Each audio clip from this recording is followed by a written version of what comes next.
একটা সম্পদ চুরি করলে যে পাপ হবে, মসজিদের সম্পদ চুরি করলে বেশি পাপ হবে।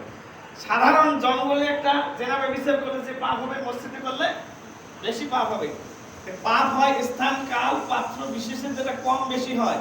এটা হলো আইনস্টাইনের আপেক্ষিক তত্ত্ব, মানে স্থান কাল পাত্র বিশেষে পাপ এবং নেকি কম বেশি হয়।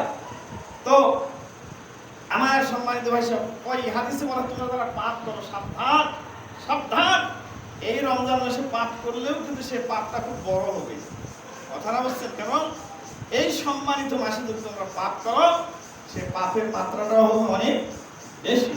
তো আমার সম্মানিত ভাই সব, এই রমজান মাস আল্লাহ পাক আমাদের গুনাহ মাফের, নেকি কামাইয়ের একটা অপূর্ব সুযোগ করে দিয়েছে। তাহলে এক নম্বর হলো, এই মাস যদি আমরা 1 টাকা দান করি, অন্য মাসে 77 টাকা দান করলে যে সওয়াব পাবো, আল্লাহ পাক এখানে 1 টাকার বিনিময়ে তার চেয়ে বেশি সওয়াব দেবেন।